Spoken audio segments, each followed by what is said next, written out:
네, 국무조정실장님. 네. 그동안 국정운영 애쓰시고 또 국정감사 준비하느라고 애 많이 쓰셨죠? 특히 이제 K방역 체계를 잘 구축해서 코로나19 위기 대응에서 세계적인 모범을 보여주셔서 시민들이 되게 고마워하고 있습니다. 그 제출하신 업무 현황 보고서를 꼼꼼히 좀 살펴봤습니다. 그랬더니 국조실 업무가 대략 크게 세 정도 되더라고요. 하나는 국정운영의 총괄 관리, 그러니까 국정과제 관리하고 갈등 관리 영역이 있고, 네. 또 하나는 국정운영 과정에서 발생하는 긴급 상황 관리, 네. 이런 게 있고, 그리고 이제 국조실이 주도하는 이른바 고유 업무라고 할 수 있는 주요 현안 관리, 이런 네. 것들이 나눠지던데요. 저는 오늘 국감에서 국정관리에 초점을 맞춰 좀 살펴볼 계획입니다. 예. 우선 그 국조실 주도 고유 업무 가운데서는 업무 현황 자료로 보면 뭐 23쪽 같은데 이제 국민 생명 지키기 3대 프로젝트 이런 게 있죠. 네네. 교통, 산재, 자살 네. 이쪽인데 지표가 되게 개선되어 있는 것으로 나타났더라고요. 제가 알기로 교통과 산재는 그동안 많이 감소가 됐다 이렇게 알고 있었는데 자살자 수도 줄었습니까? 자살 같은 작년 같은 경우는 좀 늘다가 금년에 와서는 줄어들고 있습니까? 예, 일단은 코로나19 현재까지는 상황인데도 줄어들었단 말씀이죠. 현재까지는 작년 대비해서는 조금 줄어든 국가 것 역할이 꽤 같아요. 있었다는 얘기겠죠. 저희들도 물론 뭐 열심히 했던 네네. 측면이 있습니다만 또 그런데 기타 요인도 좀 복합했지 않을까. 이 자료가 좀 자세하지는 못해요. 예. 어떤 과정을 거쳐서 이런 지표가 나왔는지 자세히 네. 알 수 있도록 자료를 좀 보완해 주시면 좋겠고, 네네. 국조실에서 하고 있는 청년 정책, 기후변화 대응 네. 이쪽에서도 가능한 정량 지표를 좀 사용해서 네. 자세한 그 자료를 종합국감 하루 전까지 좀 제출을 좀 해주시면 좋겠습니다. 네네. 그 다음에요, 그 업무자료 11쪽 보면 이제 긴급 상황 관리 관련해서요. 요즘 가장 중요한 것은 코로나19 대응일 거고 그 과정에서 방역을 제대로 하는 걸 텐데요. 오는 9일에 광화문 집회, 시민의 안전을 위해서 차벽을 다시 쌓을 건가요? 그거는 일단 뭐 치위가 어느 정도로 될 것인지를 봐야지만 저희들이 좀. 그다음에 판단을 의사 하는. 국가고시 재응 시 시민들 대부분이 안 된다 이런 여론이 있는데 어떻게 시민 뜻대로 할 겁니까? 어떻게 하실 겁니까? 그 의협의 어떤 입장이나 국민적 공감대 그런 걸 종합적으로 봐서 저희들 판단해야 될 것 같습니다. 다음에는 국정과제 관리하고 갈등 관리에 대해서 여쭙게요. 지금 100대 국정과제 487개 세부과제 관리 업무 맡고 계시죠? 네네. 이 국정과제 이행률이 총 몇 %나 됩니까? 의원님, 그게 참 이행률을 안 되시죠? 그렇게, 계산하기가 예. 참 어렵습니다. 어려우시죠? 네네. 그런데 그러면 가장 잘하고 있는 부처는 어디입니까? 그것도 잘 안 되시죠? 예, 그것도 이제 사업별로 봐야 될 것 같습니다. 대답을 과제별로. 딱 하기 어려우시죠? 예. 저는 그게 이유가 있다고 생각해요. 이 이행 정도나 상황을 지표할 수 있는 기준이 있어야 될 것 같아요. 지난해 국감 때도 그랬고 앞서 다른 의원님들께서도 여러 번 지적을 하시던데 지표가 없으니까요. 딱 들어오질 않아요. 그리고 이제 이게 잘 아시는 것처럼 정부 업무평가 기본법에 따라서 하시는 거잖아요. 네. 근데 그 기본법에 보면 7조에 공개 투명 원칙, 관련자 참여 원칙 이런 게 있거든요. 네. 제가 꼭 제안드리고 싶은 게 시민 참여 평가를 제도화할 필요가 있다. 그러니까 지금은 자체 평가가 하는 거잖아요. 정부 자체 평가. 이 법에 근거해서. 예, 부처 의견을 받아서 예, 예. 평가를. 그런데 정작 이 정책의 수혜자인 시민들의 의견을 볼 기회가 없으니까 평가 과정에 시민들의 의견이 반영될 수 있도록 하면 어떨까 싶습니다. 검토해 보시겠습니다. 예, 뭐 그런 방안도 저희들이 좀 어떻게 좀 조화를 이룰 수 있는지. 다음에는 갈등 관리 과제에 대해서 좀 여쭙게요. 지금 주요하게 다루고 계시는 갈등 관리 과제가 몇 개나 됩니까? 저희들은 한 30개 정도를 그러시죠. 일단 생각하고 그런데 있습니다. 예. 이 중에 3분의 1이 3년이 넘도록 전혀 해결이 안 되고 있더라고요. 왜 이렇게 안 되는 겁니까? 근데 요즘은 저희들이 이제 갈등을 조정해 보면은 이해관계가 조금 이렇게 복잡해서. 첨예한 경우가 많습니다. 그래서요.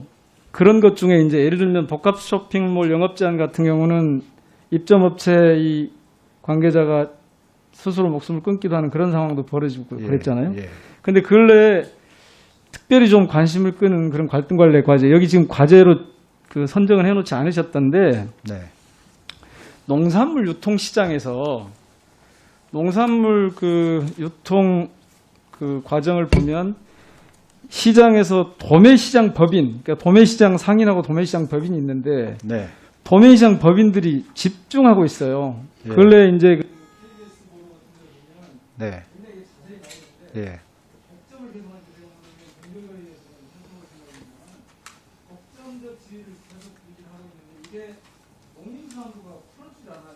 네.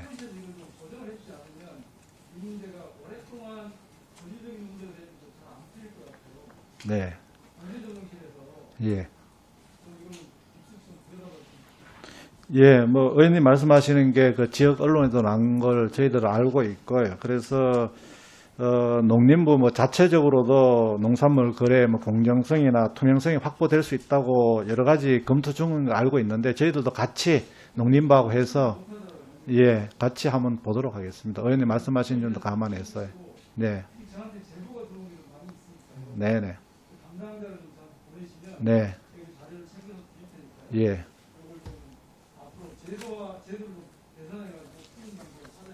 네네. 네. 예, 민영배 위원님 수고하셨습니다. 다음 질의는 오래 기다렸습니다. 우리 배진교 위원님 해주시기 바랍니다. 예, 아침에 아까 제가 다 못해서 조금 실장 이어가겠습니다. 그 농산물 도매시장 법인 문제요. 올해 7월입니다. 가락시장의 배추 경매 가격이 전일 대비 50% 상승했다가 그 다음날 14% 상승했다가 그 다음날에는 36%가 떨어졌습니다. 또 한 사례입니다.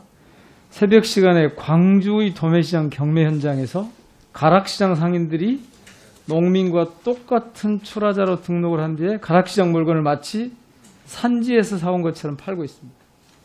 저 좀 띄워주실래요?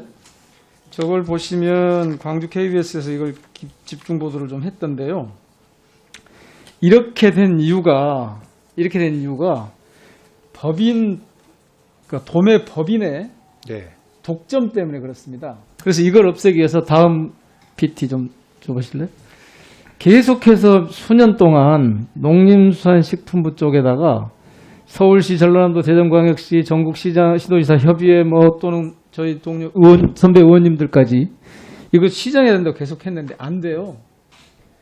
저거 꼭 좀 이번에 좀 손질을 좀 해주시고요. 앞서 말씀드렸던 것처럼 그 갈등 조정을 하셔야 될 일이 많은데 네. 지금 공공갈등조정원 설립 준비하고 계신가요? 공공갈등조정원. 예, 지금 제가 자료를 좀 챙겨봤더니 예. 그런 시도를 하고 계시던데요. 지금 그런 뭐 얘기도 나오고 좀 적극적으로 좀 하려면은 좀 내부적으로 지금 검토를 하고 계신가요? 내부적으로 뭐 강하게 검토하고 있지는 않습니다. 조금 적극적으로 부분을 보셔서 네. 공공갈등 때문에 발생하는 사회적 비용을 최소화할 필요가 있다고 생각합니다. 네. 예. 그리고 개인정보보호위원회 위원장님. 네. 예. 축하드리고 또 기대하겠습니다.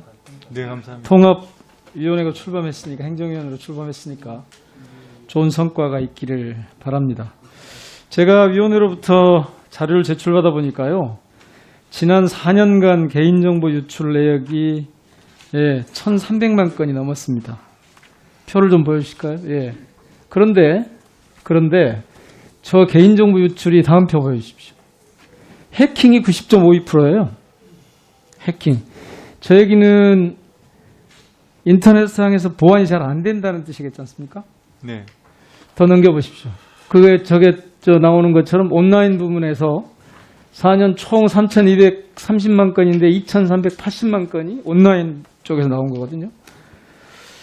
그런데 이 해킹에 의해서 얻어진 개인정보가 다크웹이라고 아시죠? 네. 다크웹에서 유통이 됩니다. 한번 봐보실까요? 저기 지금 다크웹을 통해 거래되고 있는 개인정보가 어떤 것들인지 올해 9월 14일자로 지금 캡처를 좀 해봤습니다. 여기 보면 한국 그 이메일들이 많이 나오지 않습니까? 자, 저렇게 해킹에 의해서 개인정보 유출이 이루어지고 있는데 위원회가 혹시 어떤 대책 같은 걸 고민 좀 해보셨나요?